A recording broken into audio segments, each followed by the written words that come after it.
માતૃદેવો ભવ, પિતૃદેવો ભવ. આ ઉક્તિને સાર્થક કરવા શ્રી વસંતભાઈ ગજેરા અને બાંધવોએ 15મી જૂન 1993ના રોજ શ્રીમતી શાંતાબેન હરિભાઈ ગજેરા ચેરિટેબલ ટ્રસ્ટનું બીજ રોપ્યું. જેમ બીજનું અંકુર અને અંકુરનું વટવૃક્ષ આકાર લે છે, તેમ શ્રીમતી શાંતાબેન હરિભાઈ ગજેરા ચેરિટેબલ ટ્રસ્ટે શિક્ષણ, આરોગ્ય, સમાજ સેવા અને સામાજિક પરિવર્તનો જેવી પાયાની બાબતોમાં ચોતરફ વિકાસ સાધી આજે મહાકાય વડલા સમૂહ સ્વરૂપ ધારણ કર્યું છે. શ્રીમતી શાંતાબેન હરિભાઈ ગજેરા ચેરિટેબલ ટ્રસ્ટની સ્થાપનાથી આજ દિન સુધી કુલ 35 વખત રક્તદાન કેમ્પનું આયોજન કરી 4129 યુનિટ રક્તનું દાન કરાવી સમાજમાં લોક જાગૃતિ ફેલાવવામાં એક ચિંગારીનું કામ કર્યું છે. આ ટ્રસ્ટ દ્વારા સર્વ રોગ નિદાન તથા મફત સારવાર કેમ્પનું આયોજન અવારનવાર થતું રહ્યું છે. પર્યાવરણ સુરક્ષા અંગે જાગૃતિ ફેલાવવા માટે ગજેરા પરિવારે ટ્રસ્ટના નેજા હેઠળ અનેકવાર વૃક્ષારોપણ કાર્યક્રમો આયોજિત કર્યા છે. ભૂકંપ હોય કે રેલ સંકટ અને કુદરતી હોનારતો વખતે છત્રછાયા ગુમાવનાર કુટુંબીજનોને આર્થિક સહાય કરવામાં ટ્રસ્ટે ક્યારેય પાછું વળીને જોયું નથી. આ ટ્રસ્ટ દ્વારા અનાથ અને નિસહાય બાળકોને પ્રેમ, વાત્સલ્ય અને શિક્ષણ આપવાના ઉમદા હેતુથી સુરતથી નજીક કામરેજ ખોલવડ ખાતે તાપી નદી કિનારે 40 એકર જગ્યામાં બાળકો માટે તીર્થધામ સમા વાત્સલ્યધામનું નિર્માણ કરવામાં આવેલું છે, જેમાં આજે 321 જેટલા અનાથ બાળકોને આશ્રય સ્થાન મળ્યું છે. શ્રીમતી શાંતાબેન હરિભાઈ ગજેરા ચેરિટેબલ ટ્રસ્ટનો સૌથી મહત્વનો ઉદ્દેશ સમાજમાં શિક્ષણનો ફેલાવો રહ્યો છે. શિક્ષણ વિચારને અગ્રીમ કેન્દ્રસ્થ રાખી 25મી ડિસેમ્બર 1997ના રોજ ગજેરા પરિવારે તેમના માદરે વતન અમરેલી ખાતે 1,35,000 ચોરસ વાર જમીનમાં સમાજના અગ્રણીઓના સહકારથી શ્રીમતી શાંતાબેન હરિભાઈ ગજેરા શૈક્ષણિક સંકુલની સ્થાપના કરી. કન્યા કેળવણીને જવાબદારીના ભાગરૂપે ગણી કન્યા છાત્રાલયો, કન્યા શાળાઓ અને મહિલા કોલેજો શરૂ કરી, જેમાં આજે ગુજરાતી અને અંગ્રેજી માધ્યમમાં બાલ ભવનથી ધોરણ 12 સુધી અને જુદી જુદી 11 કોલેજો, સુવિધાસભર 8 હોસ્ટેલ બિલ્ડિંગ, 3 ભોજનાલયો, પુસ્તકાલય, હેલ્થ સેન્ટર, ગૌશાળા, અતિથિ ગૃહ જેવી અદ્યતન સુવિધાઓ પૂરી પાડી છે. આ સંકુલમાં આજે કુલ 6,500 બેન દીકરીઓ અભ્યાસ કરી રહી છે, જેમાં 3300 દીકરીઓ હોસ્ટેલમાં રહી ઉચ્ચ શિક્ષણ અને ઉમદા જીવન મૂલ્યો પ્રાપ્ત કરી રહી છે. ટ્રસ્ટની સફળતાના યશ મુગટમાં મોરપીંછ કલગી સમાન ગજેરા વિદ્યાભવનની સ્થાપના સુરત ખાતે 14મી જૂન 1999માં માત્ર 583 વિદ્યાર્થીઓ સાથે ગુજરાતી અને અંગ્રેજી માધ્યમની શાળાઓ શરૂ કરી. આજે જ્યારે ગજેરા વિદ્યાભવન તેની સ્થાપનાના 10 વર્ષ પૂરા કરી 11મા વર્ષમાં પ્રવેશ કરી ચૂક્યું છે, ત્યારે એ સમગ્ર સુરત શહેરમાં ઉચ્ચ શિક્ષણ, નિયમિતતા, અનુશાસન અને ઇતર પ્રવૃત્તિઓમાં અગ્રેસર સ્થાન ધરાવે છે. હાલ ગજેરા વિદ્યાભવનમાં બાળ ભવનથી ધોરણ 12 સાયન્સ, કોમર્સ, ગુજરાતી અને અંગ્રેજી માધ્યમમાં તથા CBSCમાં નર્સરીથી ધોરણ 11 સાયન્સ શાળાઓમાં કુલ 12,200 વિદ્યાર્થીઓ ગુણવત્તાસભર શિક્ષણ પ્રાપ્ત કરી રહ્યા છે. ગજેરા વિદ્યાભવનમાં ખૂબ જ નજીવી ફીમાં નો ડિપોઝિટ, નો ડોનેશનના સૂત્ર સાથે અત્યંત નિમ્ન અને મધ્યમ વર્ગીય પરિવારના બાળકોને ઉચ્ચ સુવિધાસભર શિક્ષણ આપવામાં આવે છે. જૂન 2009થી ઉત્તરાયણ અને સચિન ખાતે બીજા 2 શૈક્ષણિક સંકુલોનો શુભારંભ કર્યો છે. ગજેરા વિદ્યાભવનમાં શિક્ષણની સાથોસાથ બાળકનો સર્વાંગી વિકાસ થાય તેવી અનેક પ્રવૃત્તિઓ નિયમિતપણે ચલાવવામાં આવે છે. શાળાના પટાંગણમાં ઉત્તમ ક્વોલિટીના વોલીબોલના મેદાનમાં બાળકોને વિવિધ તાલીમ પામેલા કોચ દ્વારા તાલીમ આપવામાં આવે છે.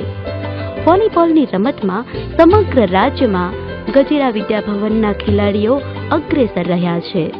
છેલ્લા 2 વર્ષમાં રાજ્ય કક્ષાએ કુલ 137 અને રાષ્ટ્રીય કક્ષાએ 21 ખેલાડીઓએ ભાગ લઈ ગજેરા વિદ્યાભવનનું નામ રોશન કર્યું છે. આંતરરાષ્ટ્રીય ધારાધોરણ મુજબનું બાસ્કેટબોલનું મેદાન કતારગામ વિસ્તારમાં સૌ પ્રથમ ગજેરા વિદ્યાભવનમાં ઊભું કરવામાં આવ્યું. ખૂબ જ ઓછા સમયમાં ભારે જહેમત બાદ વિદ્યાર્થીઓને બાસ્કેટબોલની તાલીમ આપી, જેના પરિણામ સ્વરૂપ ચાલુ વર્ષે રાજ્ય કક્ષાએ 13 અને રાષ્ટ્રીય કક્ષાએ 2 ખેલાડીઓ ભાગ લેતા કર્યા.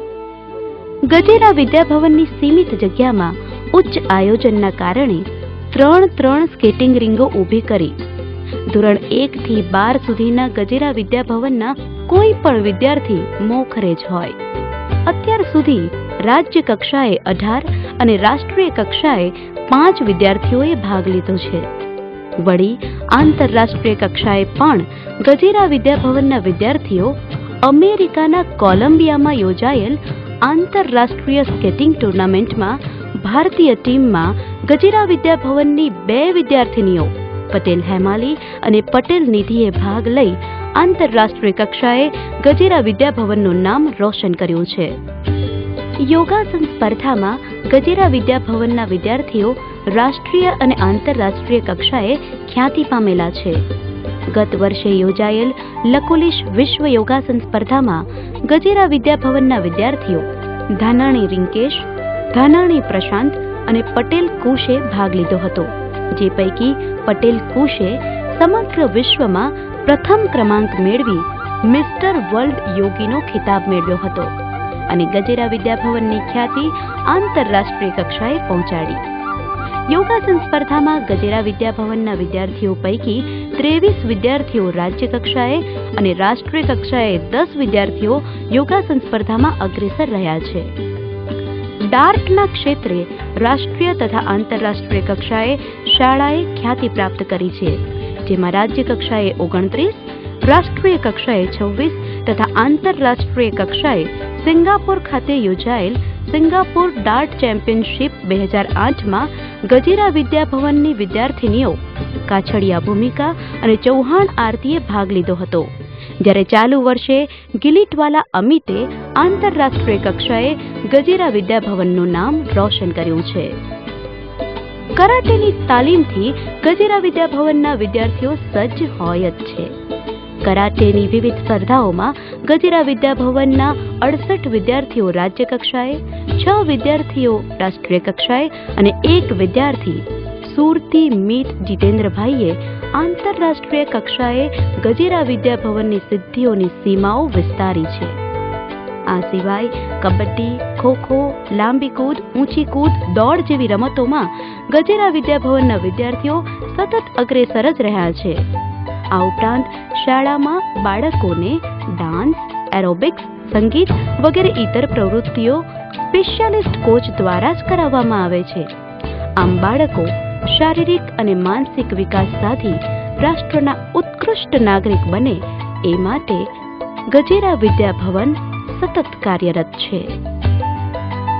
શાળામાં બાળકોના સંપૂર્ણ શૈક્ષણિક વિકાસ માટે બાળભવનના વિદ્યાર્થીઓ માટે રમતના સાધનો અને શાળામાં જ પૌષ્ટિક નાસ્તાની સુવિધા તથા વિવિધ શૈક્ષણિક સાધનો દ્વારા શૈક્ષણિક અનુભવો યુક્ત શિક્ષણ પ્રણાલીનો ઉપયોગ, ઓડિયો વિઝ્યુઅલ દ્વારા શિક્ષણ, અત્યાધુનિક કમ્પ્યુટર લેબ, દરેક વિદ્યાર્થીને સમગ્ર વર્ષ દરમિયાન વિદ્યાર્થી દીઠ એક જ કમ્પ્યુટર પર બેસી પ્રેક્ટિકલ જ્ઞાન મળી રહે તેવી અત્યાધુનિક એસી સુવિધા સહિતની કમ્પ્યુટર લેબ ઉપલબ્ધ છે.